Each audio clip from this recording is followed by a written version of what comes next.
New digital accessibility regulations are coming into force that will affect teaching and the way learning materials are created and accessed online. The increased accessibility of resources promoted by this legislation means the inclusion of such things as video transcripts, subtitling, and that students are now able to request resources in alternative formats.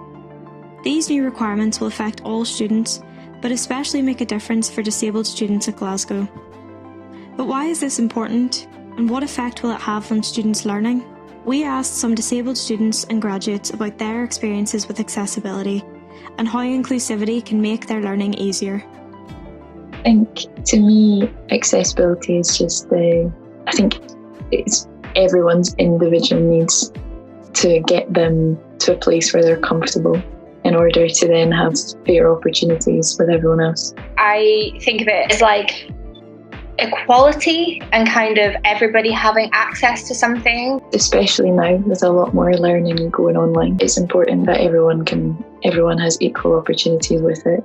Accessibility to me is just, am I able to access resources on my worst day? If I'm able to access resources to the same extent as everybody else, when I feel the worst, when I have to use my chair, when I have to, I'm not able to walk, I'm not able to type, I have to just access resources online. Accessibility to me means breaking up long documents so that I can process them in the same way that someone without dyslexia could process them.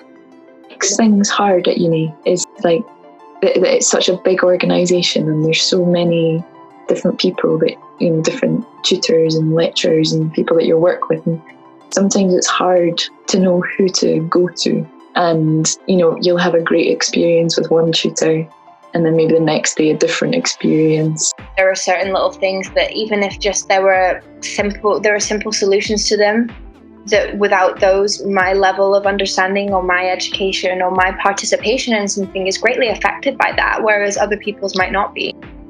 I feel like this legislation especially adds a lot to accessibility.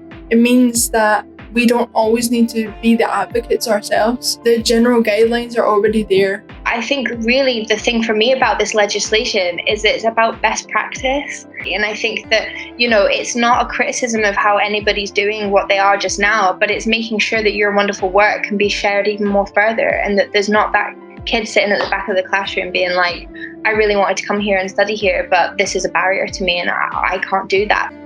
I would say, although it is a little bit of extra work, the outcome it'll have a huge impact on people who need the accessibility.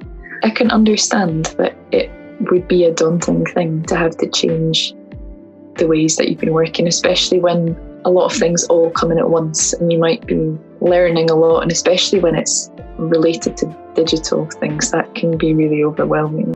If they could imagine what it's been like for the students who haven't had access to this and the positive difference that this will make. And I think it will ultimately be helpful for staff, because I found that I ended up not being so engaged in some classes where I hadn't had the resources or fell behind a bit, had to get help with things. And ultimately, I think if you're giving everyone a fair chance, then everyone's whole experience of teaching and learning will be improved. We also asked the Student Teaching Awards Inclusive Education winner for some thoughts on accessible learning.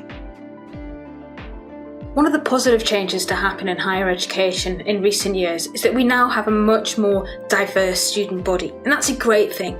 But as lecturers, it's really important to ensure that our resources are accessible to everyone. The key thing to remember when it comes to accessibility is that even small changes like uploading your slides, recording your lectures, or using the reading lists can make such a huge difference to the quality of students' education. And it's also important to remember that this is a process. No one is expected to do all of this stuff overnight, and it is a process that has a huge amount of support from services like Leeds. Accessible learning is very, very often flexible learning, and I hope we're all a little more sensitive to just how much of a lifeline flexible engagement can be.